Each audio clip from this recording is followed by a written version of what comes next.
All right, guys. Now it's time for our special interview. Please welcome my special guests this week, the father-son team, Luke Hawx and PJ Hawx, also known as Hawx Airy. Guys, what's going on? What's up? Thanks for having us. How you doing? Doing ready to get this Hey, done, man. Excited. yeah, man. I'm really excited to have you guys on. We've been planning this for a while. Who better, than you guys to finish off my indie arc? I had a lot of people in mind, but then at the end of the day, I was like, nah, man, you know what? I love the dynamic, the father-son dynamic between you two. So I really I've been excited to interview you guys. Now we're looking forward to it. And this is actually our first interview together for a podcast, so it's cool. We get to come out, break out the shell a little bit. We've done obviously many promos, interviews, TV interviews, and stuff before, but this is our first podcast together, so it's cool. Yeah, definitely, man. I'm glad that I get the honor of being that. First of all, again, man, I've been following you guys for a minute now. You guys, jet flying. I don't know if you're riding limousines like Ric Flair, but you're definitely, jet flying all over the world, man. Luke, I know you just came back and you're headed back to overseas, right? To London. Yeah, we're headed out. I'm going. I just got back in from Jacksonville today, and I got home about 6 p.m. tonight, and I leave at 1 p.m. tomorrow to London. So we out, man. It's not even home 24 hours. It's the life. Yeah, that's crazy, man. Well, like I said, I thank you guys really a lot for being on, and we won't waste no more time. Let me get to the fun stuff. I'm gonna ask you each a few questions real quick, so I could get to know you better, and so my listeners could get to know you better. It's basically about your wrestling fandom, because this is flashback wrestling, so I like to see where everybody's tastes are from back in the day. Luke, let me start with you, man. What would you say is your favorite wrestling era? Oh man, so I kind of got two. I have two because and the reason I say that is they were so different and it meant a lot to me. Both had an equally, I would say, impact on my life, but just at different times. You know what I mean? Because you grow, right, and you expand, and like your mindset's different. So as a young child, I loved the '80s and the early '90s of wrestling. I love the superstars. I love the larger than life characters. I love the Ultimate Warrior, Hulk Hogan, Rick Rude, Mr. Perfect. Rick Rude and Mr. Perfect were my favorite. Excuse me, stumbled on my words tonight. But then as that changed and went on, and ECW broke in that era, that really took over me because it was something I could relate to ECW because I grew up in the streets, man. I grew up hardcore. I grew up gritty. I grew up dirty. I grew up fighting. So that ECW era was like where I could just really relate to wrestling. So that's where I kind of split it up. And I know it's not a so-called era. Maybe ECW is the Attitude Era. I don't know what era that would be considered, but two different perspectives of wrestling. You know what I mean? Oh yeah, most definitely, dude. Two completely, right at the opposite ends of the spectrum. You got, a era where you Hulk Hogan and Harley Race have like the first real table spot that wrestling ever saw in Saturday Night's Main Event, to an era where the table spot was almost, what I'm saying, like people would be pissed if Sabu didn't break a table. So I Right. mean, completely different eras, man. But I like it, man. I could ride with that for real. But I love them both equally. No, I feel it. I'm a guy. I my first exposure to pro wrestling was in the new generation. Bret Hart's my favorite. That era, Taker. But also, then I grew up. I started getting older in the Attitude Era. So I'm conflicted like you. I have two eras that kind of have my heart too. So I completely understand, bro. Yeah. Um, PJ, what about you, man? What would you say is your favorite wrestling era?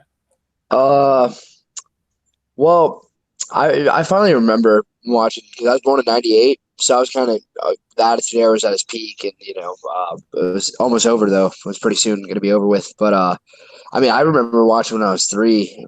I'd go to my dad's house and we'd watch. I'd see Kurt Angle and Brock Lesnar and Kane and all those guys, and I just loved when I was a kid just watching um, those guys wrestle. And I finally remember those. But as I got older, like same thing with my dad, he always showed me a bunch of the ECW, the old ECW, and the old WCW. We watched all the videos together, and I really enjoyed that. But I mean, if I had to pick one, I guess my childhood was really watching Kurt Angle and Kane and I'm trying to think who else. Rikishi. I liked Rikishi when I was a kid, so I watched those guys. I really remember that when I was a kid. So I guess pre Ruthless Aggression, after post Attitude Era, that the gray phase, I guess you could say.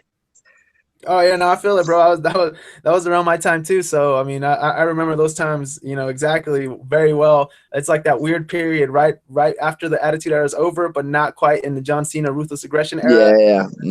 That's when Eddie Guerrero and Rey Mysterio and Chris Oh Benoit yeah. and Kurt hmm Angle, Edge, Christian, the world's greatest tag team, all those teams, all those performers were pretty much at their peak at Yeah. that time. Yeah, man, I feel you. That's a really great era. Um, hmm hey, but you guys are doing it big on the indies and stuff. Who would you guys say is your favorite current day performer? I know it's hard to judge your peers, so if you guys want to give me like a couple of guys that you're into right now, that's cool. But who would you guys say? Starting with you, PJ. Who do you got? Oh man, that's tough to do.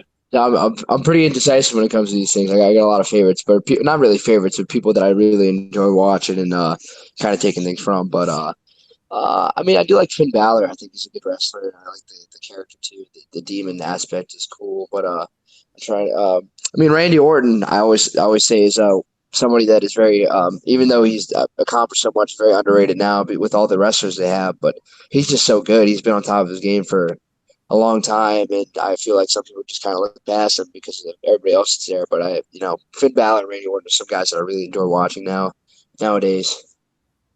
Those are great answers, dude. Both of them are killing it in two different, stages of their career, but both of them are still, Randy Orton proving he could still go and that he's still the main eventer. And, Finn hmm Balor, I really hope that he, gets back to the level where he was right before the injury because he was getting ready to turn some heads. Oh yeah, What about you, Luke? Who would you say is your favorite, some guys that you like watching in current day? What are we talking anybody or are we just talking like WWE stuff? No, no, anybody, man. I'm talking indies. I'm talking, I'm saying AEW now, Japan, over in Britain, Great Britain, and anywhere, man. Right. I mean, man, like you said, there's so many talented guys out there. So that's really tough for me. And I'm a little biased because of Wildcat Sports. And I feel like we don't get the credibility we deserve because we're down in the South. So we don't have we're not in that hot indie bed where there's so many uh, wrestling reporters coming to our shows and stuff like that. You know what I mean? So we're drawing, and not to be off topic, we're drawing 800 to 1,000 people every show, and we've been doing it consistently for almost 8 years now. So I got guys here that haven't really broke out, like Matt Lancy and Jay Spade, who I really enjoy watching because I've watched them grow as my students. And now seeing them go I could put one of these guys. I could put Spade or Lancy in the ring with Finn Balor. I can put him in the ring with Jay Briscoe or Cody Rhodes. Any top guy you want to take off of any company. I know I can confidently put one of these two guys in there and watch them go with them. It's just they just haven't had that mainstream exposure. So, I enjoy watching a lot of people. I enjoy watching. Let's see. J.R. Kratos from the West Coast. I like the guys that haven't really, hit that niche yet. Shane Taylor from Ring of Honor. I've seen a lot of stardom in Shane Taylor from day one. He was with Wildcat. There's so many guys on the indie scene right now that can go out there and tear it up. So many talented guys, and the good thing is they got places to work. So, you know, man, it's like if I had to pick two right now, I'm going to be biased and pick my own guys, Spade and Lance. Hey man, I love that answer, honestly. And hey, bro, don't even worry about jumping the gun because I fully intend to ask you all about Wildcat because what I'm saying that's one of the main that's one of the I don't know, legacies or part of the business that people I guess maybe don't know about you. You're co-founder of Wildcat Sports, right? So Right, don't right. worry, man. We're gonna get into that because I got a bunch of questions for you about that. But I love the answers, man. I love that you're into, what I'm saying, kind of keeping an eye towards the future rather than looking at what's hot now. I mean, that's you got an eye for talent, obviously. So I love those answers, man. And shout out to your guys, bro. Because yeah, sometimes it's not about who's good or who has the talent. It's about who's gotten the shot, who's gotten the opportunity. Because a lot of guys out there have talent. Right. It's just a matter of them getting seen and getting opportunities and somebody getting behind them. So, and like I said, man, the scene's so hot right now. Every company has really good guys. And, there's guys that haven't even been discovered yet that are really good. So, I mean, look, let's see where we're at 2 or 3, 4 or 5 years from now, No, I feel it, bro, and trust me, that's a lot of it is just you don't know, you know what I'm saying? Like you don't know the talent out there because honestly, if it wasn't for this page and for the podcast and the stuff that I do, like there'd be even a lot of talent that I don't know about because you know what I'm saying? Like this has forced me to kind of immerse myself more into the pro wrestling world, and I'm happy that I did, man, because there's a lot of guys out there that you know that just haven't really been seen yet. And you know, and those are the guys that turn into the Pentagons and the Ray Phoenixes and the Hangman Pages, you know, and the guys Yeah, that start getting hot because all it takes the Joey Janela's, you know what I'm saying? Like all it takes is that those couple people, you know what I'm saying, like the little bit of a buzz, and then next thing you know, because the talent's already there, you know what I'm saying? Like all you need is the right. opportunity. So many guys, man. You just named like a slew of really good guys. Yeah, absolutely, do. So trust me, I love that answer because I mean, it shows that you're not. You know, a lot of guys when they've been in the business so long, you know, they become kind of selfish and they're like, "Oh, let me put myself over." But you were like, first thing you did, instinct was, "Oh, let me put my guys over. Let me put the future over." So that's dope, dude. I respect that. Appreciate it, man. All right, guys. Luke, let me start with you on this one. Who would you say is your favorite all-time performer? One guy you got to pick. Oh, Mr. Perfect. Oh, I love the answer and I love the decisiveness. Mr. Perfect's in my top five probably. It'd be between him and Sting, honestly. I love Sting as my last spot in my top five, but Mr. Perfect is right there with him, man. So See, it's fun. I was never a Sting fan, man. Never. Nothing about Sting ever drew me to him. Oh, really? That's crazy, dude. Yeah. I know you know I like Sting, bro, because I dedicated a whole day to Oh, Sting I on my. know. Yeah, I know. You always see. But I that's what's up, dedicated a though. whole day. Hey, I get it though. Just because I like him, don't mean he ain't worth. You know, I mean, like worth anything. Because I mean, Sting was a star. Sting was a star, and I mean, he held that company together. He was that guy for that company. You know, so you know, like I No, I said, feel it, dude. I just wasn't into him. And you know, there's a lot of guys that were big that I weren't in, that I was not into. Uh, Yes, same here, I dude. mean, Andre the Giant. I don't. It's blasphemy. I know you might want to hang up right now, but I just don't see. I don't see. I mean, like he's big. I get it, but I mean, I've already ranted on my show about Andre. I'm not gonna start right now. I'm not taking over the right? interview. No, So but I there's so feel many you. guys, and that's not knocking Sting's talent because obviously he did a great job. It's just I didn't get him. Like he didn't connect with me. So No, that's the I big feel thing. it. There's not, you know, and there's a lot of guys like certain people connect with certain people different ways. So, you know, if I had to pick one, it was definitely Mr. Perfect though for me. Oh no, I feel it, dude, and trust me, I get it. You know what? I had Homicide. I got to interview Homicide 5150 from LAX. He's my That's first our ever boy. big. You guys are the second, my second, biggest wrestlers that I've ever gotten to do. Homicide was the first guy to bless me with an interview, and I really, you know, what I'm saying, like I didn't know who he was gonna say when I asked him, and he said Terry Funk, and then I started to understand it. I'm Yeah, like, okay, man, it's like everybody you see something different in every character, and that's why I feel like it's so important. Like I didn't really understand that until I started to interview more people and started because bro, it's I thought I would start getting like a bunch of generic answers after a while, and everybody would just be like, oh, this guy, this, you know what I'm saying? But it's been everybody I right. ask, it's always someone different. And I start to be like, okay, like I start to get it now. Like that's why, you know what I'm saying? Like with all due respect to all the like the Hogans and this, Cena's and all that, like I feel like sometimes when you got one guy dominating the belt like that or the top spot, it's not good for business because there's so many different people and so many different fans and so many different people want to see different guys at top. So like, I Hey, mean, but the thing is, with a belt back then, you were a star, right? I mean, look at yeah, the belt nowadays. Like the belt's so passed around. A belt now they got 20 belts, so a belt don't mean anything anymore. To me, it was more important when they had a guy who held that belt for so long back in the day. Even though guys got sick of them, and back in the day, you really didn't get sick of them, right? Because it was like kind of larger than life. It was kind of it was something that was more to me valuable. Nowadays, a belt isn't as valuable because, like I said, there's just so many belts, and they're passed around so often. It just being a champion isn't what it used to be. To me, it's kind of getting like that participation trophy nowadays. So yeah, it sucks, man. It's true, but I really hate it because there used to be a time when a belt, used to mean something, and yeah, like I look at a guy. I mean, not to spin off, but I look at a guy like Joe, like Samoa Joe, right now, one of the best to yeah, ever do it on the Indies, a guy that finally made it to WWE, and it's like they won't take him serious, and when they have something like the U.S. title, it's not much, you know what I'm saying anymore. It lost a lot of its luster. But a guy like Joe could benefit from just being like a 1 year champ. Like the belts don't mean nothing anyway. So what is it to throw, you know what I'm saying? Like with all due respect, or like just quote unquote, throw a belt away for a year. Just forget it exists and leave it on a guy for an entire year and then see where you're at, reassess after Right. that year. Where's the And belt at? see, Where's the guy at? when I was growing up, the world champion was the guy that can draw, and the intercontinental champion was the guy who could work.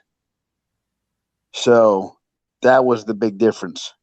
That's what I was always, raised on. Obviously when I started watching, even though when I started watching, Brett was the champion, so the main guy could work too. But I definitely Right. get what you're saying. When you get into wrestling history, that's what it always was. It was the Hogans up top drawing money, and it was the Savages and the Steamboats. You know what I'm saying? And the Right. undercard actually delivering what people paid to see and stuff like that. So no, I And Brett definitely feel. and Brett drew money though. Brett was the difference. Brett was that guy that they built up, and finally where people wanted to see, him and Sean have it. Like they changed the game.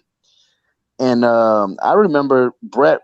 You remember Brett, the Hogan, the Yokozuna thing, all that stuff in that era where uh, Brett lost the title to Yoko. Then I think Hogan came in, if I remember right. That's how it happened, right? Brett lost it to Yoko, and then Yeah, Hogan dude. came in and That's beat my Yoko. that's my very first wrestling memory ever, bro. Somebody put that VHS in when I was a little kid. I was like 3 or 4. Somebody put that VHS in, and that entire pay-per-view is burned into my brain, dude. So I'm very familiar with that one.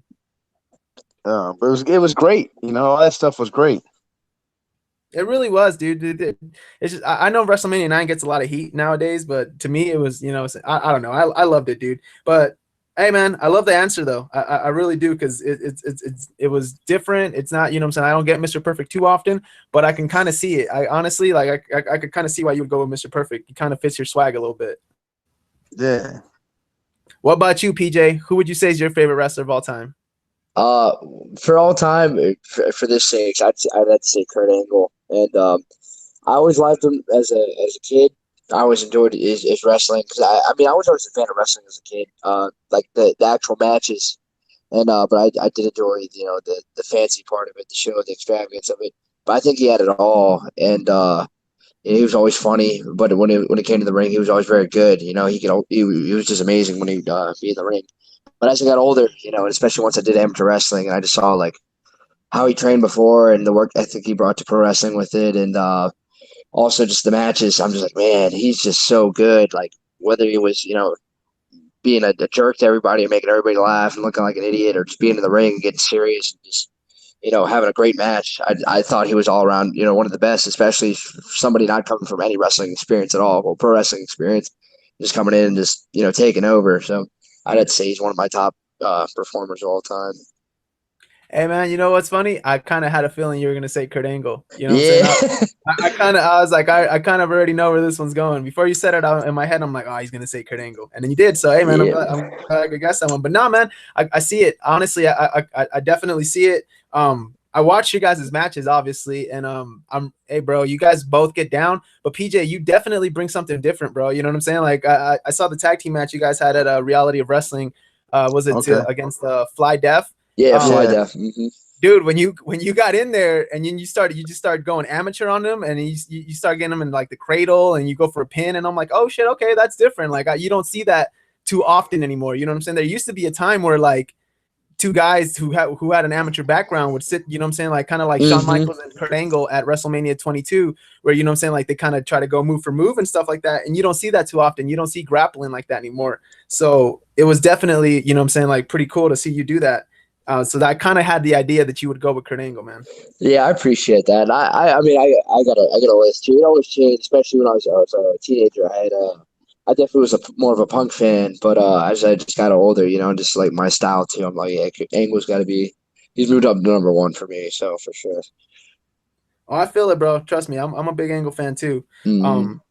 All right, guys, let's move into some of the deeper dive with questions. I got a few for you guys. Luke, let me start with you, bro. How'd you get into the business, man? Because I mean, you've made quite a life for yourself in here, and now you got your son, for kind of following in your footsteps. How did it all start for you? Man, hanging out at the crap shows in Louisiana. So they used to have these crap shows in Louisiana. That was turds wrestling, and it was the only wrestling around here. So I would go hang out with these idiots who thought they knew what wrestling was, and it was aggravating. And I would see other shows and see ECW and stuff on TV, and I knew these guys looked nothing like the guys on TV, but it was the only wrestling they had. So I said, hey, I got to get the hell out of Louisiana if I wanted to be a pro wrestler. So that's what I did, and I went to California and trained under Vic Grimes. I mean, the story's longer than that. If you listen to any freaking interview I've ever done, people would know what it is. It's a long story. So I don't want to sit here and throw down the whole story, but long story short, I went from here to Philadelphia, from New Orleans to Philadelphia to Oakland, and trained under Vic Grimes in Oakland. Nice. That's pretty much. I did my research, and that's kind of the story I got too. But yeah, like I said, it's a little more detailed than that. But I mean, we don't need to get into all that. It's just because I know we got a lot of stuff to get into tonight and a lot of questions and other things. So that story would take up like all that time. So, but I'll keep it short. Is I drove to Philadelphia first.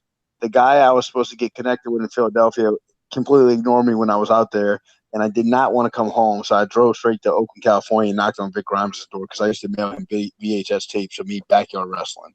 So he answered the door. I told him, I want you to train me. And he said I was an effing moron for doing that right then and there. And I said, well, I'm not going home. And I stayed there. And I begged him for 2 weeks until he trained me. fuck, man, persistence at its best right there. And look where you are now, bro. So that should let that be a lesson to anybody out there listening. Don't take no for an answer sometimes. That's right. Hey, man, what can you tell me about the Altar Boys, though? You used to be Altar Boy Luke. Yeah, for one, I was Altar Boy Luke, but that's how that all came to spark, so to speak. I was in Oakland and training with Vic and working with Vic, and then they had an opportunity for us in XPW, and that was kind of a faulty throw together thing. They called us on a whim and said, "Hey, we need another tag team for tomorrow's show." They asked Vic if he was bringing his student, which was me, and he said yeah, and they said, "Okay, we're going to put him in a tag team. We're going to call him the Altar Boys with this other guy who I never met." He did one show, he disappeared, and then it was just me off the singles competition from there. And there we go, man. And then Altar Boy Luke kind of, started doing his own thing, getting That's that it. buzz. And it's crazy. That's probably the question I get the most, or the thing that's brought up the most is the Altar Boys, and the Altar Boys are only worth one show. Isn't that crazy? Pretty much, like, because I obviously I didn't know about it. I had to do my research, but yeah, you would think that the Altar Boy, you know what I'm saying? Because like it kind of became your persona, and obviously the right, you know what I'm saying, the just like the notions out there that there was a group called the Altar Boys before that, and that's what you spun off of. But it's crazy. Yeah, I didn't know that, man. I didn't know it was a one off, and then it off of one time, then you became solo after that. One time thing, because the dude just disappeared after that. The other dude. Who knows where he is, man? That's crazy. PJ, though, when did you know your dad was a wrestler? When was that? When that you know what I'm saying, like that eureka moment when you're like, oh shit, my dad is, my dad don't have a 9 to 5. He has, you know what I'm saying, he's a wrestler. Well, I pretty much remember everything since I was about 2-3 years old. I've always seen him wrestle. He brought me to shows. I'd go to the shows with him a lot, and he'd bring me everywhere, and I always thought this is cool. I was always interested in it, and I'd be watching it a lot of times too, and I'd be hanging out with him. But yeah, I want to say earliest was like 3, and I mean ever since then, since I was a kid, I'd go to he'd bring me to a lot of his shows, especially this past or 2 weeks ago, I'd go to the Landmark Arena and watch him as a kid wrestle there, and it's just cool now growing up and just being there wrestling. I mean, last year we wrestled there together, and this year I wrestled there. But I mean, just going all these places where I was with my dad to see him wrestle, it's just it's a cool thing. But I've ever since I was about 3, I want to say. And so did you always want to be a wrestler pretty much from that point on? Did you just always kind of know you wanted to follow on your dad's footsteps? Yeah, I mean, I was a typical kid. I was like, I want to be a doctor. I want to be this. I want to be that. Trying to decide. But wrestling was always the one thing I loved ever since I was a kid. I was when I was younger, I wasn't necessarily the casual story. I think as much. I'm trying to think of the right word. Tough as I am now. I wouldn't say I'm super tough, but I definitely gotten some grit as I got older. But I always did enjoy it. I loved watching him go perform, and it was just amazing to see my dad in the ring. Just go out there and do something different. It wasn't a normal, typical job, and I always loved watching it when I was with him as well. No matter what happened, sometimes I'd wouldn't watch wrestling for a while when I was younger, but I'd always still once I watched it again, I'm like, I love it. So No, I feel it, dude. That must have been awesome. He must have had a pretty cool childhood, bro. Um, Luke, it's time, man. Tell me, because I'm super curious. So you're the co-founder of Wildcat Sports, right? How did that whole venture and how that all happen? How'd that start? Well, I wanted to start a wrestling school here for years, and I wanted to start a promotion. But I was more interested in starting a school, right? But I always felt like, hey, I wasn't really qualified to start a school because for me, I was always real critical about who runs schools and who trains guys, and because I was seeing every Joe Blow freaking train guys, and these guys.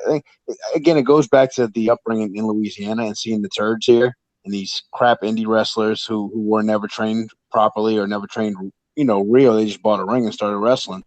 So I was like, man, I don't want to be labeled as that. Man, I don't want to be, I don't want to be a turd. I don't want my guys being turds. I want like and I always questioned if I had the credibility enough to train guys.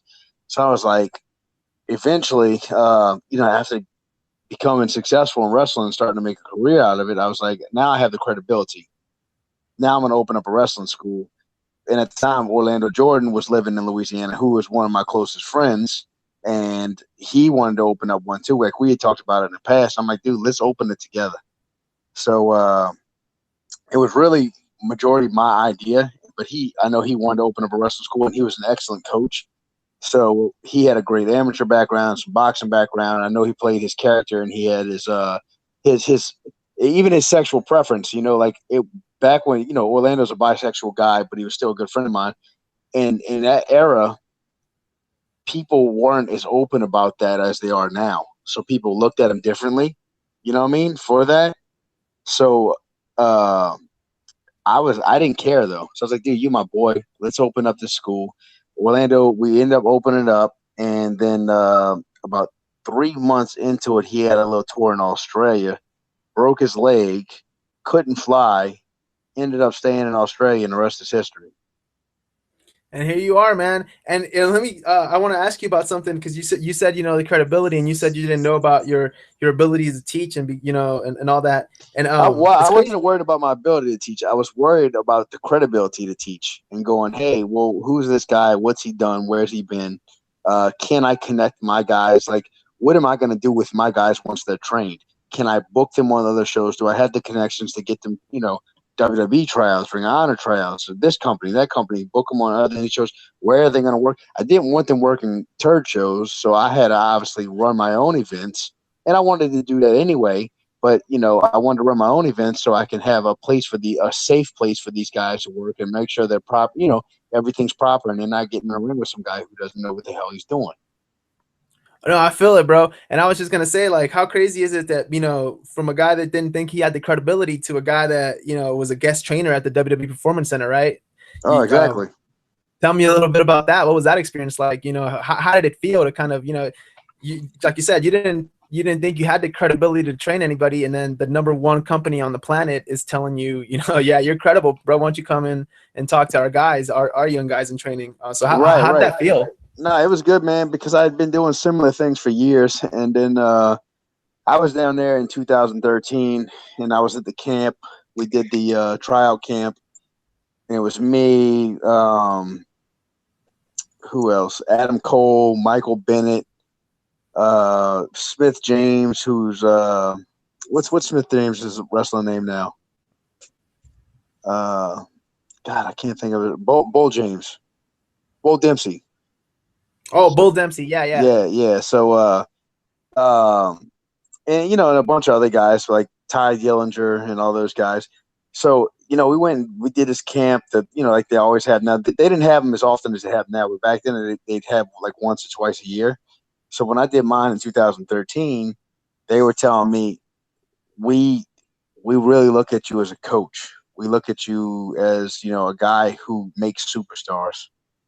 So, kind of then I was like, man, it was kind of like a slap in the face because you want to be a wrestler and you want to do good, but like they told me I was really valuable to them because I built up this area, and before they had so much trouble in this area with just pulling talent.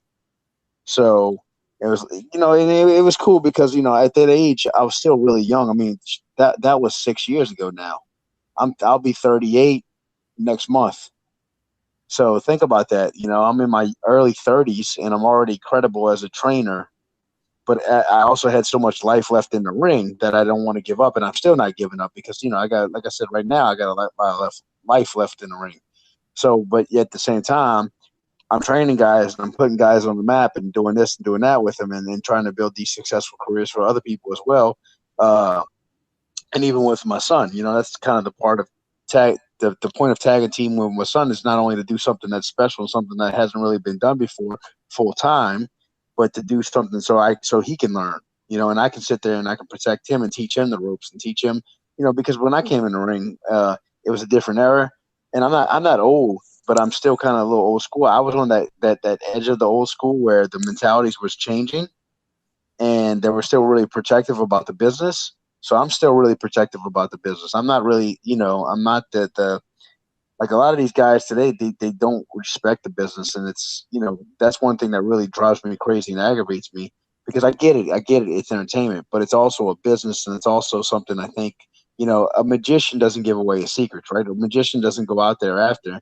And I think, because I don't want people to think what we do is not real, because it is, because it hurts. It's dangerous. It hurts. We beat the hell out of each other. It's fixed, and the outcome's predetermined. But everything outside of that is like, it's real. And you got these guys today who are, man, it's a joke. Like, these guys are, look, they had a wrestler in North Carolina, I think it was, a couple weeks ago. He got shot on by other wrestlers, and it was crap. I mean, the whole thing was crap, and it wasn't. He didn't beat the hell out of the guy, but I heard the guy called the police on the other wrestler like 3 or 4 days after that to file a report, and I'm like, are you kidding me? Like, grow some balls. Like, nobody's gonna, man. If you can't defend yourself, you shouldn't be in wrestling. No, yeah, definitely. Yeah, I feel that 100%, bro. There was a day where if someone shot on you, you had to just shoot back. That was kind of the right, point. and that's how it always is. Either you get ate up or you shoot back and you get your ass kicked. If you can't go with this guy, you get your ass kicked, and that's it. And you know that you got your ass kicked. But that's all goes back to proper training, man. These guys aren't out here being trained properly. These guys ain't out here. They're not tough. It's some guy pretending to be a wrestler while he's bagging your groceries at Walmart. And he's telling people he's a pro wrestler, and he's wondering why he's wrestling in front of 50 people or 20 people, because, why how are you going to draw people when you bagging groceries at Walmart? Hey, trust me, bro. I know it, and it's hard. It's from me, from my standpoint, it's hard because I'm a fan. You know what I'm saying? Like, I won't say to not act like I'm tough as you guys or any of that shit. Right. But I get a lot of people. I got a lot of people following me and stuff like that. And I see when people follow me, right? And sometimes I'll see their profile, and it's like, I shit you not, dude. Like, everybody in their fucking bio is a pro wrestler now. And I look at the pictures, I'm just like, I don't know, dude. Like, everybody just wants to be a pro wrestler nowadays. And it's like, there's only a few, you know what I'm saying? Like, it's a secret society. It was always supposed to be a secret society. Right. And it's a guys you want to buy a ticket to go see, Exactly. Not everybody, like, man, like, you're not a pro wrestler. You're not a star unless you're selling tickets, bro. You're not worth anything unless you're selling tickets, unless people are paying to see you. So, but most of these guys, bro, it's tough to get into because everybody's got a different mentality on it, and the turds protect the turds, or they make friends because this guy's nice to them, this guy's on the internet, and we're buddies on Facebook, and we talk, and so I like this guy, and if you don't like this guy, you're a bully. No, bro, it's entertainment, but it's wrestling, right? You can't do that in the NFL. The NFL's entertainment too. That's what we watch it for. It's entertainment, bro. That's why it's so big, and that's why it makes as much money as it does, because it entertains people. But look, they're not stopping drills and this and that and trying to, you're not taking some dude off the street to play in the NFL just because he was nice to you.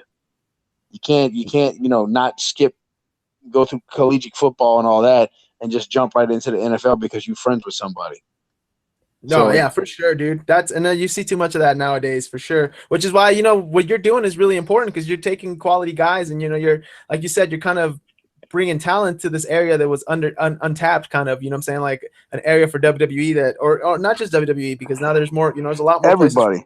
But Yes. I'm still dealing with that factor where I'm still trying to get these guys out and get these guys the opportunity because, I'm not saying my guys don't get opportunity, but we don't get looked at or we don't get the credibility like all these other companies get on the East Coast and the West Coast and stuff like that just because of our location. Nobody's raving how many numbers, how many people we're putting in seats every show and how well we do. No, but look, when WrestleMania comes down here, they sure all want to use my license and they all want to ask me a million questions and they all wonder how I get so many people at my shows. It's like, No, what? definitely, dude. You're definitely doing something right, bro. You know what I'm saying? Like you guys are definitely doing something right there because the fans are following it. Like there's definitely a buzz around it. I had heard about, dude. I had no idea, honestly, when I first followed you on that you were the co-founder. I had heard of Wildcat Sports, obviously, but I hadn't, I had no idea. You know what I'm saying? It's like sometimes you just don't know. And so I thought it was real awesome when I found out it was you. I'm like, oh shit, that's pretty fucking crazy. Because like I said, you're doing the business a service right now. The more places that people have to work and it's safe and it's you get the experience and there's people there watching, the better for the business. So definitely a big thank you to you, dude. No, thank y'all, man. Thanks to anybody who supports because we couldn't do it without it. Definitely, man. Definitely. PJ, let me ask you about your amateur background, bro. It's time for you to brag a little bit because I heard you're a pretty decorated amateur wrestler, man. So let them know, man. What I'm saying? Like, what are your credentials, bro? Yeah, man, I did all right when I was wrestling. I started my freshman year of high school, but like I said a little bit earlier, I wasn't really the tough kid, or I was just I was I wasn't a pushover, but at the same time, I wasn't the kid that liked to go outside and just go hang out and stay out late. I was just the good kid that play my video games, do whatever, just hang out and stuff like that. But as I got older, I knew that if I wanted to become a pro wrestler. I had to get stronger. I had to get tougher because I was pretty skinny. I'm still, I'm a decent size now, but I think, let's see, well, my freshman year I was about 132 pounds, but I knew I had to get tough somehow and get ready physically and mentally. And my best friend at the time, we were going to my high school, and he knew the wrestling coach was the family friend of his, and I knew I wanted to join anyways, but I'm like, okay, well, he's doing it, and a few of my other friends wanted to do it, and I wanted to do it regardless. So I'm like, all right, well, let me do this, right?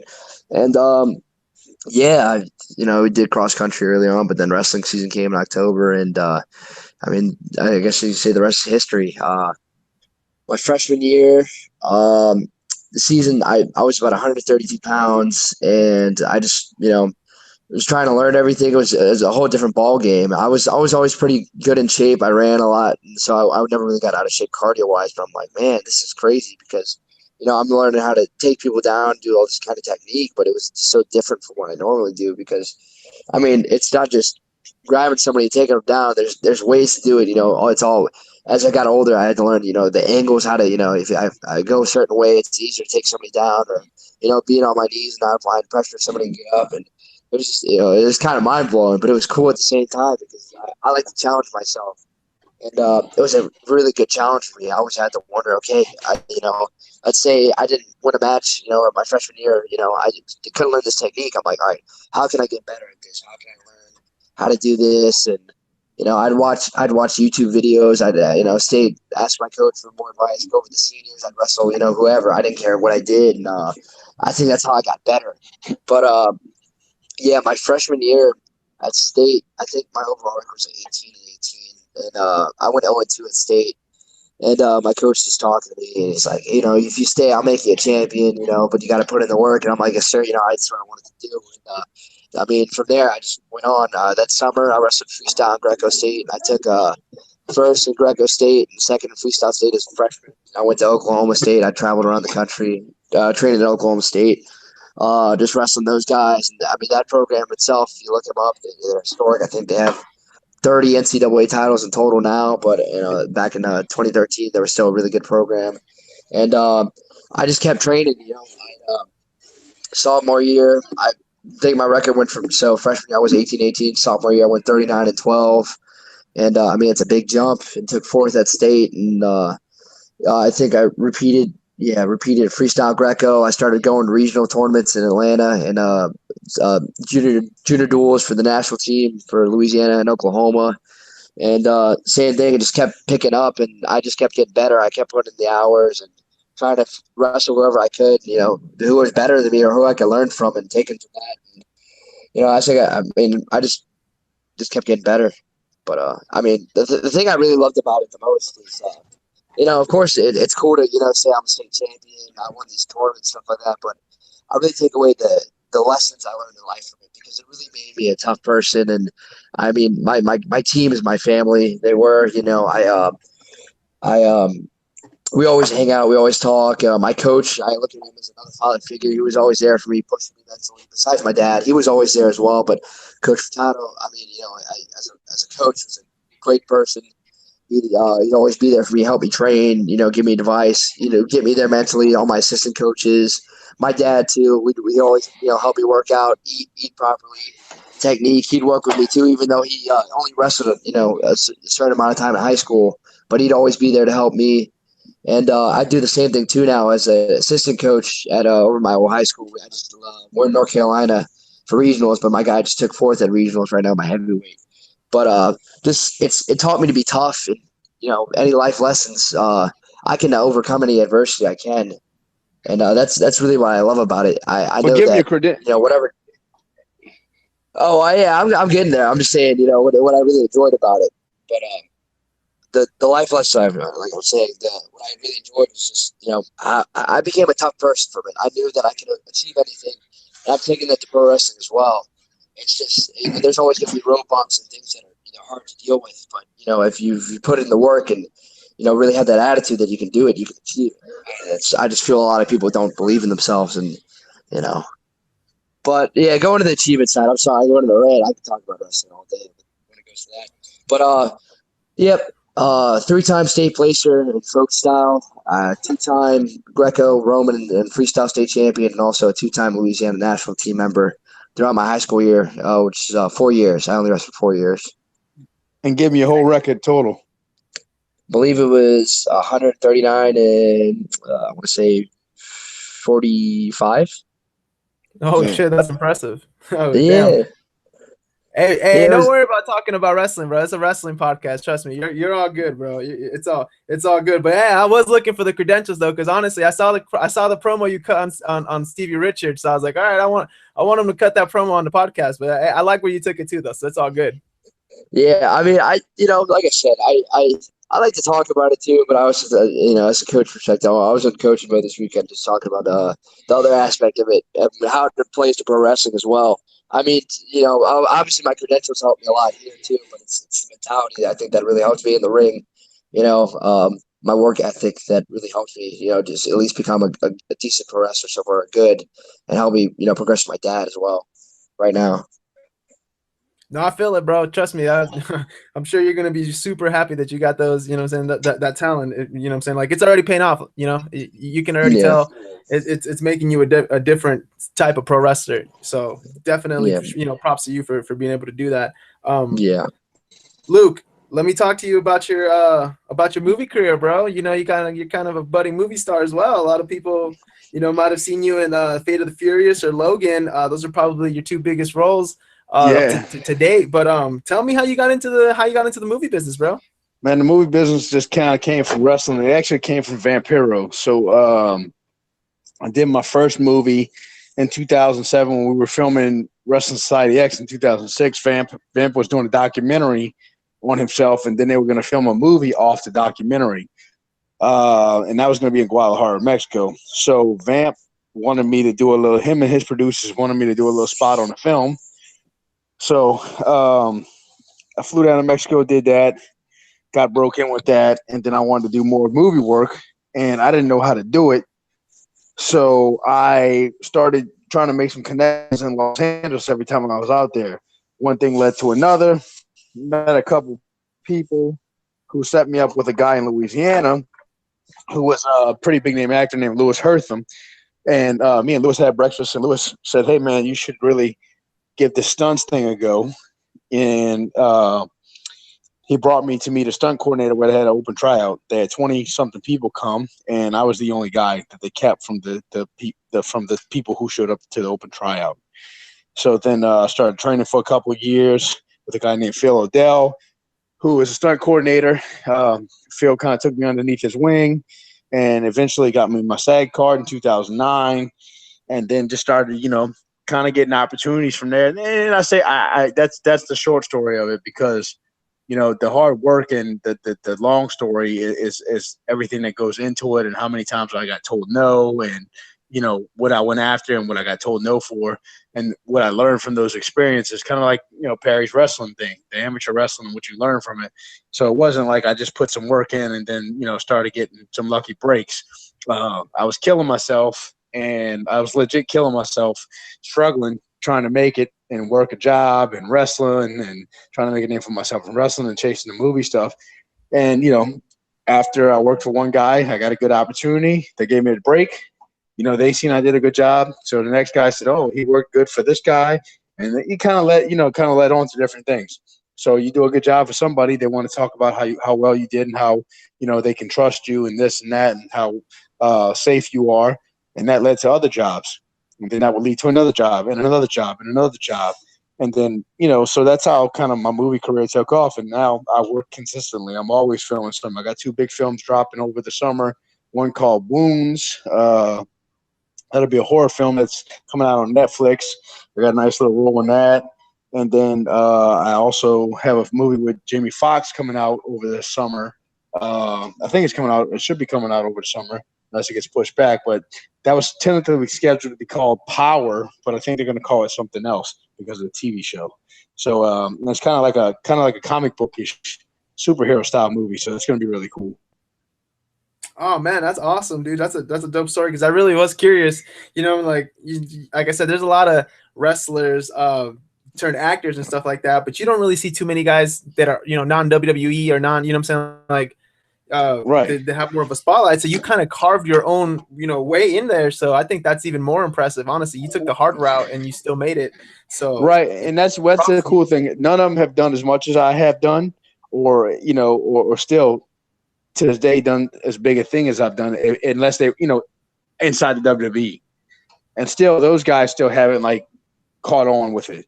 So it's cool for me to be someone who's kind of carved my own path, so to speak, get those opportunities and be able to say, hey, and Terry Funk did it back in the day. And that's, you brought up Terry Funk. Funk's one of my favorite wrestlers as well.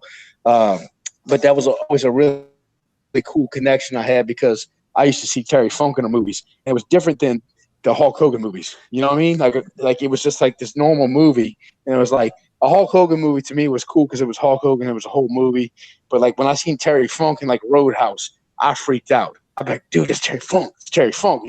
When I seen him in all these films, when I seen him in Over the Top, it was just these cool things to see Terry Funk in these movies. So. No, I definitely feel that you're kind of like a, the modern day Terry Funk, especially for indie guys. Because yeah, man, like you already said, you took the hard way and you still made it even without the machine behind you, and pushing you. Right. So it's a blessing, man. It's a blessing. It's a great opportunity, and I'm glad I'm able to. But I could have, honestly, people ask me all the time, and especially the film business, is I could have a complete full-time film career.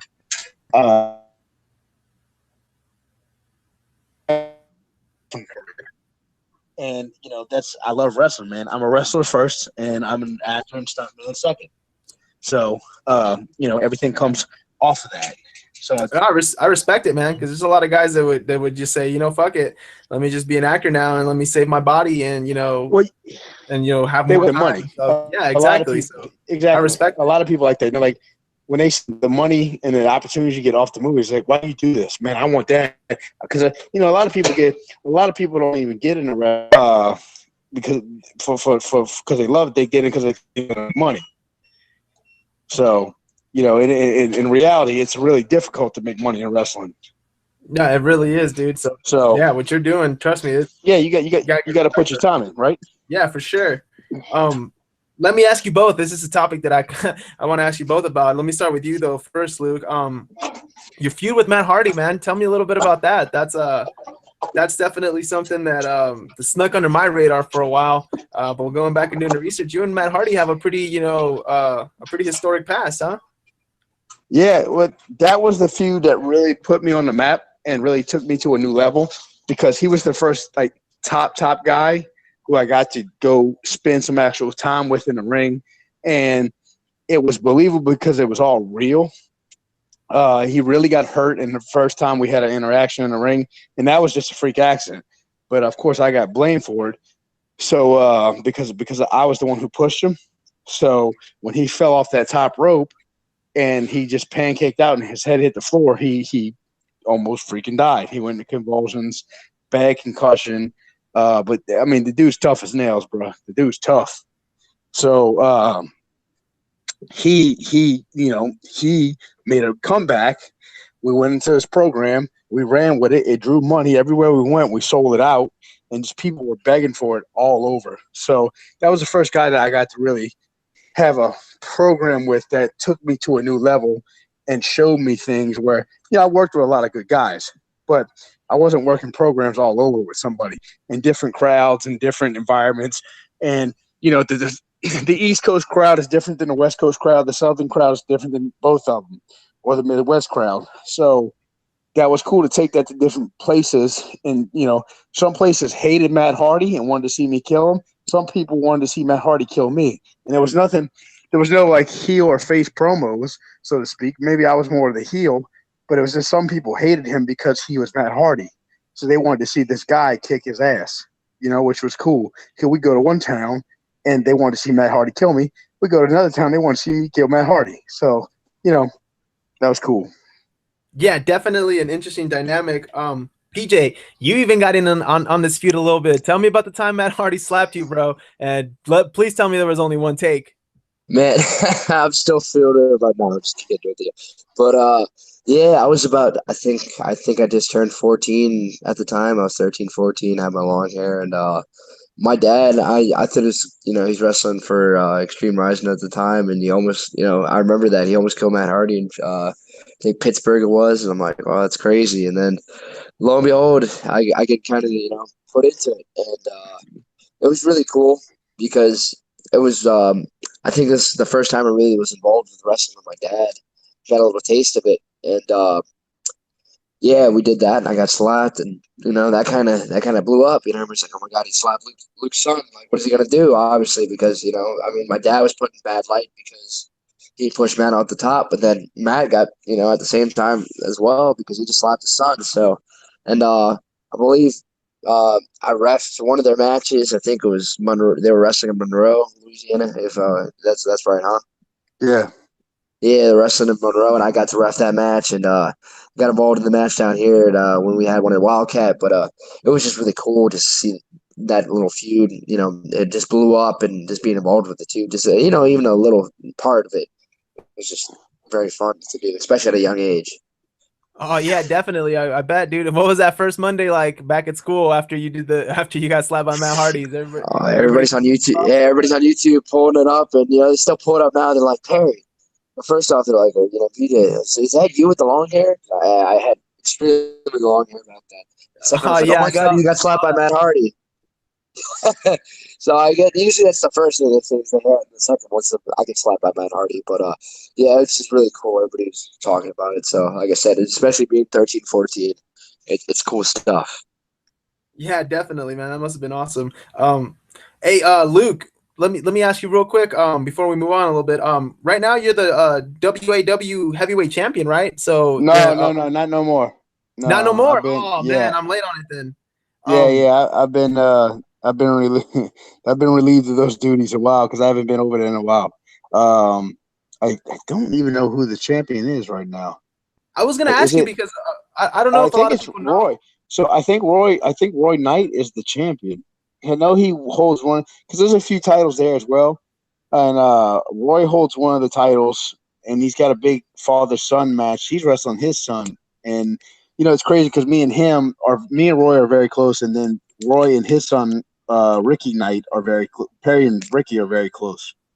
So it's a really crazy combo because me and Roy have been friends for a long time, and he's phenomenal, man. If you've never talked to Roy Knight, or if you don't know anything about Roy Knight, he is the top guy in England. He's one of those guys.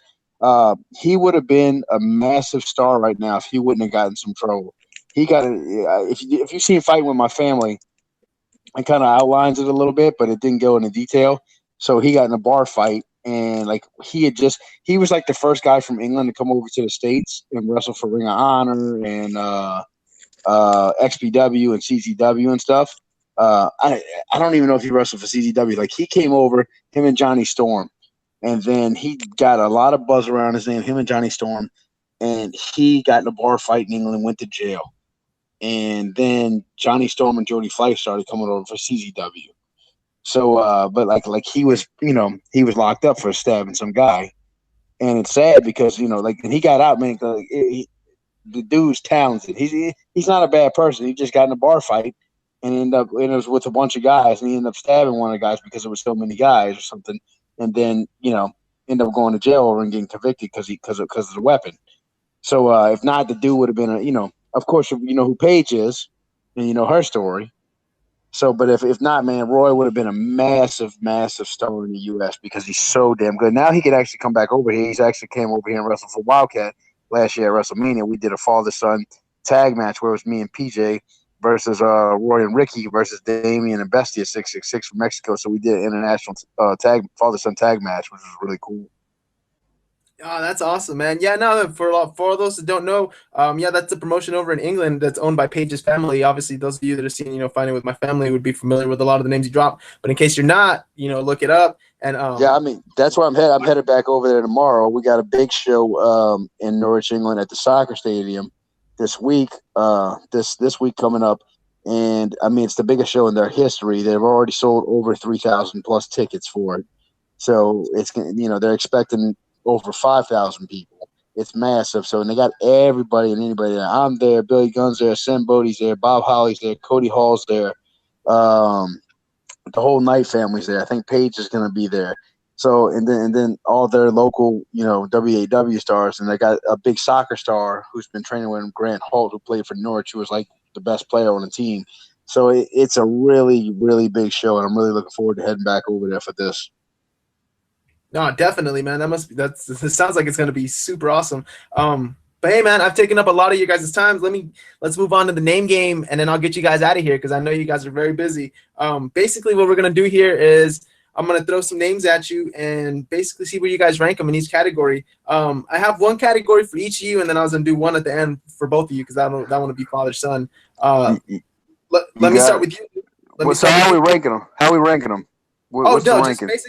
Basically, I'm going to throw a name at you, and then I'm going to throw another name at you, and you give me whoever whoever out of the two, and then whoever, you pick out of there, I'll throw that against another name, and then until we get to the end. Basically. Cool. So first category is going to be actors. Obviously, wrestlers turned actors. Obviously, you're a wrestler, and you act as well, so who better to see where some of these guys rank. So the first one, Batista or Jesse the Body Ventura? Oh, Jesse. All day, Jesse. All right. I like that one. All right. Jesse or John Cena? Jesse. Right, that one's easy for me too. I'm not a big Cena fan. Jesse the Body Ventura or Hulk Hogan? Jesse. All right. I see where you're going with this. Jesse the Body Ventura or Roddy Piper? I gotta go with Jesse because I mean I've only seen Piper in a couple of things, and I mean They Live was a classic movie, and then Piper started it, but I mean Jesse, oh man, like Predator and all that stuff with Jesse was great. All right, Jesse the Body Ventura or a guy you mentioned earlier, Terry Funk? Terry Funk. Oh, I knew that one. I had to break the Jesse Ventura one, dude. Yeah. Get you real quick. All right, and then the last one, Terry Funk or pretty much the most successful actor to ever, come out of a wrestling ring for now, at least. Terry Funk or The Rock? You gotta go with The Rock. I mean, he's number one, right? He's doing everything. He's making the most money. He's the biggest action star in Hollywood, and he can't be topped. So, I mean, what The Rock does now is amazing because he's now that guy that Stallone and Schwarzenegger were, and Hollywood was lacking that for many, many, many years. And Rock came back, and he was the one to put that back on the map, and he's that guy. So it's really cool that that's happened. Yeah, man, I definitely agree. As a wrestling fan, I hated that The Rock, I was so resentful at first. I'm like, fuck, man. fuck these movies. I want to see him wrestle. But then, you know what I'm saying? Like, you can't deny the movies, dude. They're all the man's box office, you know, like Hey, I like him much electrifying. better. I like him Electrifying much in every better as sense. an actor than I do as a wrestler. All right, hey man. Hey, at this point, you know what I'm saying? Like, at this point, I can't blame you. I can't blame anybody who has that take, honestly, because like at Yeah. this point, he's got so many classic movies. Like, I love his wrestling career, but in a nutshell, his wrestling career is really like 6 years. You know what I'm saying? Like, if you're Right. if you're being kind, his main event run is really only, you know, 5 years, like 98 to 2000 and 2003, and then it's pretty much, you know, in and out, or, you know, before that he was a mid carder. So I definitely feel you. He's been on top of Hollywood for way longer than that. So I mean, I can't Right. argue with it, man. As a wrestling fan, it hurts me to say it, but I can't really argue with it, man. The Rock is Hollywood right now. But hey, PJ, you're up, bro. Better amateur wrestlers, all right? So you're an amateur guy. I'm gonna throw some amateur wrestlers at you and see where you rank them. First All right, one, let's do it. Jack Swagger or Shelton Benjamin? Oh, Sean Benderman. Yeah, that one was pretty easy. I love Jack Swagger, but Shelton, man, that guy had some talent. Yeah. Shelton Benjamin or his teammate Charlie Haas? Oh man. See, I don't know much about Charlie Hawx's credentials as an amateur. I knew he was good, but I believe Benjamin was an All-American in Minnesota, but I prefer Benjamin to watch, so I'll go with Benjamin again. Yeah, me too, dude. I'm a big Benjamin fan. Here's where this one's tough, man.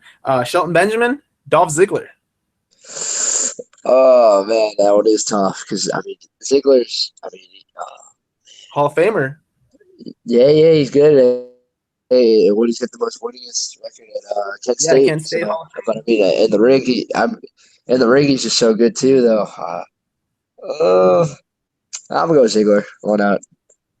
I can't hate on it, dude. I'm a Ziggler fan. I like him. I personally would go Shelton, but that's just, I'm splitting hairs, dude. I respect it. Dolph Ziggler. Mm. All right, so Ziggler or the original amateur wrestler, at least for me, man. For my age bracket, this is the original amateur wrestler guy in wrestling. Dolph Ziggler or Rick Steiner?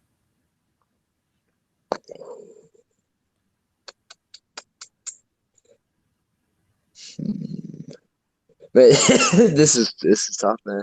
Yeah, that one's tough, dude. The headgear, the Michigan jacket, just, you know, the whole persona. Just, I'd say, man, I mean, Steiner definitely played it more, for sure. So I would make go with Steiner. I mean, no, I can't blame you, dude. Like you said, Dolph is. You know what? I wish they would have given more of a nod in WWE to Dolph's amateur background. I wish they'd let him wrestle more with that style, or even, you know, kind of, you know, try a gimmick with him being more of an amateur wrestler. But like you said, Rick Steiner kind of lived the gimmick. You know what I'm saying? Like the headgear, the headgear, jacket. You just knew it. So yeah, I'm with you right there, bro. It's Rick Steiner. How about this one? Rick Steiner or Bob Backlund? There we go. Old school, huh? I mean, if we're going more wrestler, I think I know where we're going with this too. If not, I would have chosen Benjamin for going like this. He's more the wrestler of I'd have to say, I mean, I think Bob, but I'd go with Rick again if we're going by persona. If he really personifies amateur wrestling, I'd go with Rick again. Yeah, I love Bob Backlund. I was a big fan of Backlund when he came back in the New Generation, and he was the old man, and he put the chicken wing on Brett and beat him for the title. I was a big fan of that, but I mean, it's still Rick Steiner to me, man. It's that guy personified it pretty much. How about this one, dude? The last three are gonna get a little harder. Rick Steiner or Bret the Hitman Hart? Man.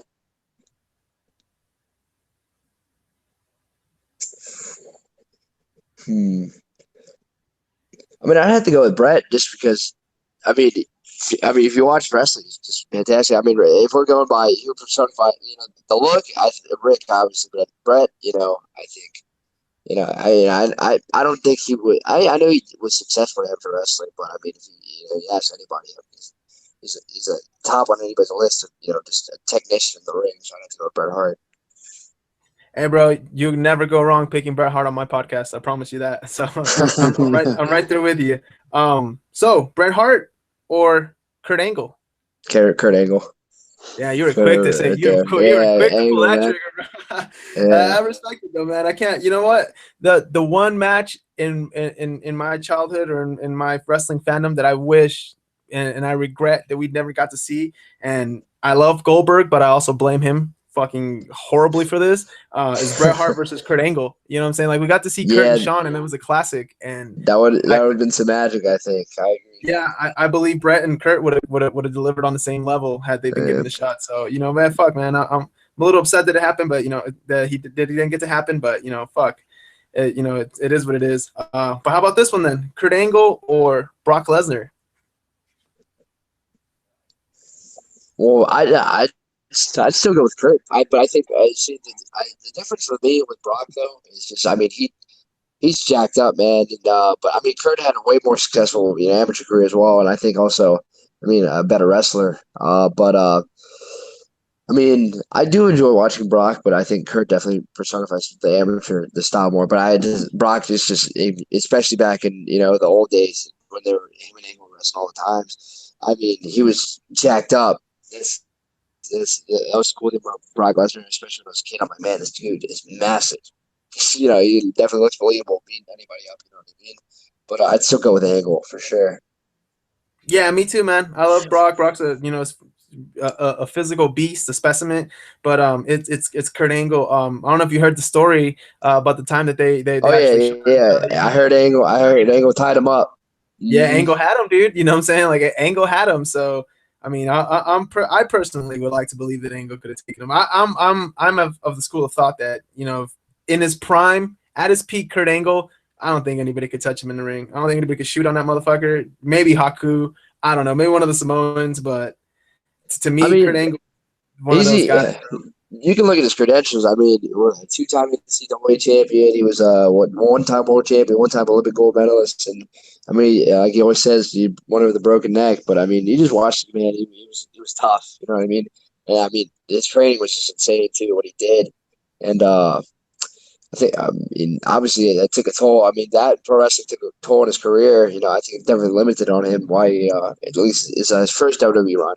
Not obviously the last one wasn't too much, but yeah, I think that limited because of his injuries beforehand. But I mean, the man's a beast. You watch any of his stuff. I mean, obviously in pro wrestling or in amateur wrestling, it's just phenomenal to watch, for sure. Yeah, absolutely, dude. And all respect, I respect Brock Lesnar, but the whole, UFC champion and a wrestling champion, or only person to hold the WWE title and the UFC title, that would have gone away real quick if TNA would have let Kurt Angle, step in the octagon back when he wanted to, because I believe somewhere around like 07, 08 or something like that, if I'm not mistaken, they made him an offer to wrestle in UFC, and TNA wouldn't allow it. So that opportunity was missed. But Kurt Angle could have been Brock Lesnar in the mainstream before Brock Lesnar. So I'm with you right there, bro. It's I respect Brock Lesnar, but it's Kurt Angle. I think Kurt Angle's the best former amateur wrestler to ever step inside the squared circle.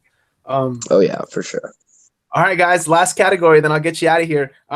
You guys are a father-son combo, so I figured, who better to ask about some of the better father-son combos of all time. So here we go, man.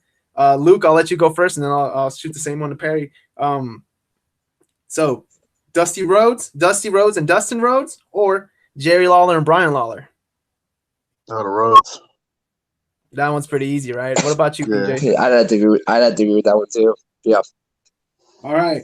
They're gonna get harder, I promise. Dusty and Dustin, or The Rock and Rocky Johnson? Dusty and Dustin. Yeah, same here. I need to go with the Rhodes again. Yeah, I gotta agree, because I think those ones were more even. No disrespect to Rocky Johnson, but The Rock carries most of the legacy in that combo. Right. What about this one? Dusty and Dustin, or Larry and Kurt Hennig? You gotta go with Dusty and Dustin again, just because of the lineage of and how long they've been. You know what I mean? Like what they've done. I think it was on a much bigger scale. Larry was never the booker. Dusty's always gets his credit for the booking and the ideas he came up with and promos and stuff like that. So, and I wasn't a huge Dusty fan at all, ever. So, but I mean, as far as what they've done in the business, Dusty and Dustin have done more than Larry and Kurt have, unfortunately. And I say, only reason I say unfortunately, I think Dustin's phenomenal. I say that, but of course, Henning's my favorite. Kurt is. So, I just don't think he gets the credit for. Well, he didn't get to me, he should have been a world champion. He should have been more than what he was. So, that's where I kind of draw the line there with as far as successful goes, the roads. No, I agree, dude. And I'm right there with you. Mr. Perfect should have been the champion at least once. What about you, PJ? The I Rhodes or the Hennings? I'd have to agree with my dad again. The roads. I mean, he hit the nail on the coffin right there. So far, I mean, no disrespect to the other tag teams, but yeah, I think the roads have everybody so far beaten those categories. Yeah, I think so too. All right, well here we go. Dusty and Dustin or Bob Orton Jr. and Randy Orton. Well, that's a good one, man. Oh God, I guess the roads. Got to go with the roads again, just because that's the closest call that we've had so far. Because I mean, Orton's really successful, but Goldust is super successful and had a longer career than Randy has, and Dusty definitely had a longer and more decorative career than Bob had. Yeah, I agree. I got to side with you on that one. What about you, PJ? Yeah, I'm the same way. I'd have to agree with my dad again. I mean, like I said, I think he's great, and Bob Senior is good too. But what's it called? I think the roads still again. Yeah, Beat. man, that one was close though. How about this one though? Dusty and Dustin or the DiBiase's? Ted DiBiase, Oh, senior and junior. that ain't even close. Dusty and Dustin. Nah, I don't think so either. Yeah, for sure. I mean, the $1 Million Man, great career, but I think Ted just compared to if we're compared to the other two, it's not really as close. Yeah, there's no comparison on that one. I'm with you guys on that one. What about Dusty and Dustin or Fritz and the Von Erichs? Got look. Again, you got to go with the length and the things they've done. So Dusty and Dustin. Yeah, I'm with you there because to me, the what gets Dusty and Dustin over Fritz and the Von Erichs is the length. Just you said the key word right there because Fritz was the Booker too, and Kerry was the world champion at one point. So yeah, you hit the nail right on the head, bro. To me, the deciding factor right there is just the length, the longevity. Dusty did it for a way longer time, and then Dustin, carried the torch from there. And now and you got Cody doing what he's doing now. So yeah, I agree, dude. It's the roads. What about you, PJ? I'm going same here. I think the roads still. I mean, I know a decent amount about the Von Erichs too, but I mean, if I'm comparing the two, I believe the roads would have a little bit more significant um, achievements overall. I think. Yeah, no, dude, I think we're pretty much all in agreement right here. It's the roads. What about this one? Dusty and Dustin or Davy Boy and Harry Smith? Oh, that's good. I mean, but Dustin again because of the length and the things they've done. Davey Boy's a legend, of course, but he didn't book, he didn't do it, he just wrestled, right? So he didn't have the credentials that Dusty had. No, I feel it, bro. I feel what you're saying. What about you, PJ? Who you taking? Same here. The roads again. I mean, yeah. I mean, the British Bulldog, of course, like I said, is a legend. But I mean, Harry Smith. I don't think. I mean, if we're comparing him to Goldust, at least hasn't had as biggest career. I would say he's definitely good, but No, I yeah, feel I you, think bro. it's hard to compare those two. Yeah, it's a little hard. It gets a little harder. And this one hurts me personally because I'm a huge Bulldog fan, bro. I'm a Bret Hart mark, so anything Hart Foundation or anything in that family, like I'm totally fucking biased towards. But even here, I can't go with them, man. It's the roads, man. I should have probably started with a different family. Yeah. It looks like they're cleaning house right now. But these last three are significantly tougher. Or these last two at least. So Dusty and Dustin or Stu and Bret Hart? Oh yeah, that's tough. The Right Hearts. there. For me, it's the Hearts, no questions asked. What about you, PJ? I mean, I was leaning more towards the Hearts too, but I mean, Stu's legendary. You got Stampede, and also, I mean, everybody that came out of there. I mean, of course, Brett, one of the greatest wrestlers of all time, in most people's opinion. So, I mean, I was going to go with the Hearts right there. Yeah, I'm right. I'm right there with you guys. You know, the best there is, the best there was, the best there ever will be. To me, you know, pro wrestling's, you know, family or not original dynasty. 'Cause I got to give that to the Samoans, but man, pro wrestling, you know, Canadian royalty for sure. Oh The yeah, Stampede 100%. Wrestling, the Dungeon, you know, just so many legendary names that went through there. So yeah, man, I'm in agreement with you guys. It's Stu and Bret Hart. This one's a little interesting though. This one just came to me right now because of something I said. They're not even on the list. I'm just freestyling this one. Um, and now we're talking just families. Is that I'm not gonna pick one specific father and one specific son. But would you guys go with the Rhodes family or the Samoans, the Anoa'i dynasty? Um, I mean the the Samoans have had more history That's and huge. had Yeah, I was more gonna say. family members. They haven't done more, but they've had more success out of the family because it's cousins, uncles, this, that, all the. But I mean, shit for me, it's the Armstrongs. You left them off. The Armstrongs. See, I'm a Southern boy, so the Oh, you Armstrongs know what? were And I was gonna throw them on. I was gonna throw Bullet Bob on there and either one of his boys. And then I was hey, like, nah, man. I was like, what if they're like, oh, I don't really fit in with the rest of the list. You know what I'm saying? So trust me, bro. I wanted to throw them in there. I thought about throwing them in there because I was I going through mean, all the father son combos, and then I was like, oh man, what if they're like what? You know, what if they don't really? What if they ask me like, what if they don't? You know, I don't know. I second guessed it, dude. But now that tell me about the Armstrongs, bro. You're a fan, obviously. What's your favorite memory of them?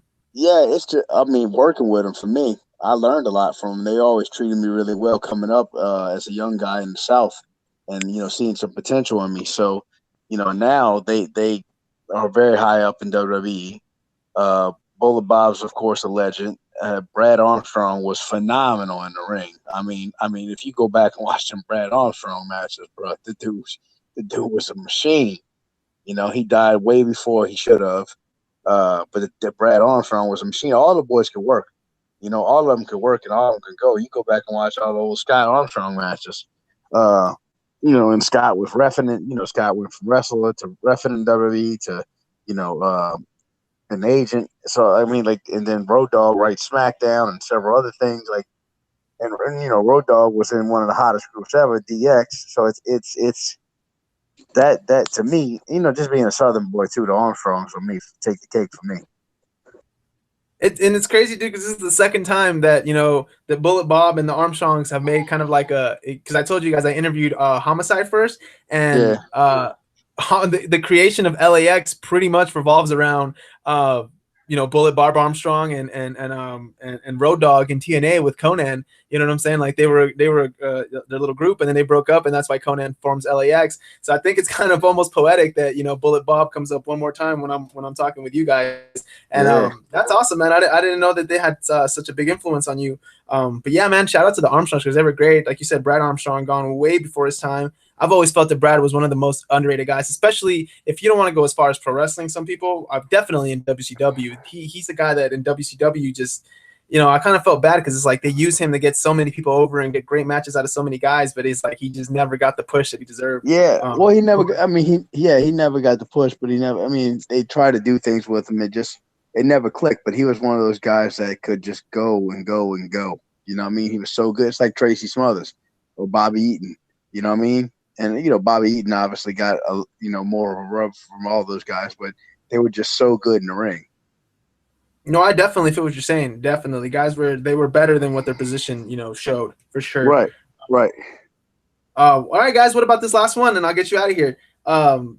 Stu and Bret Hart, or Vince and Shane McMahon? Man, the Hearts, bro. The Hearts. They ain't even no question. The McMahons are promoters. They ain't wrestlers. So that's very true.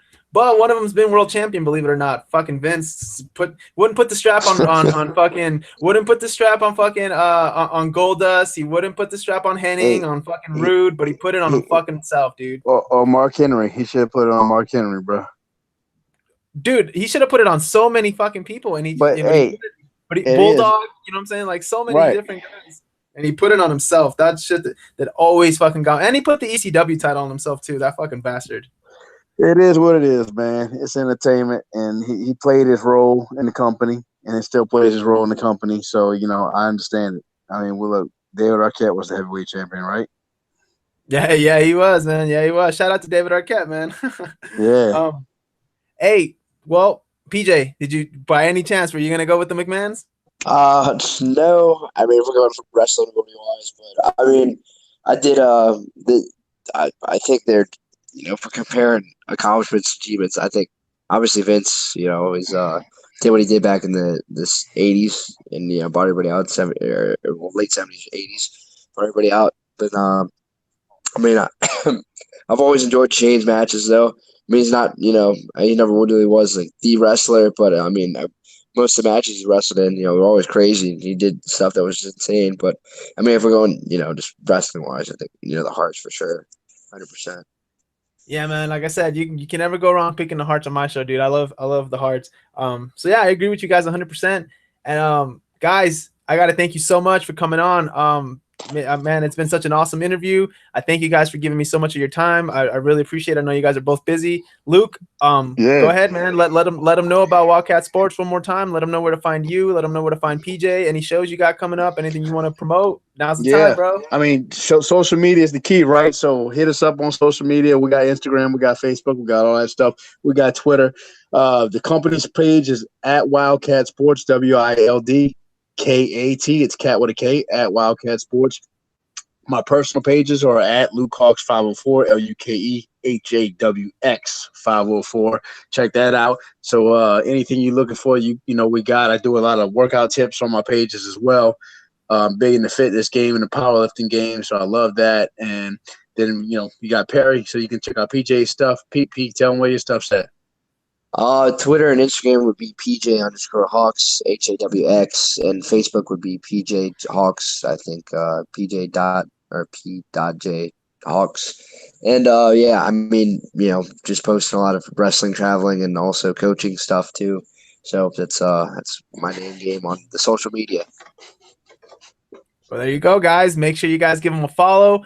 Once again, thank you two very, very much. Won't take up too much more of your time. You guys were awesome guests, and hopefully, I get to talk to you guys again soon. Hell yeah, man. Thanks for having us on.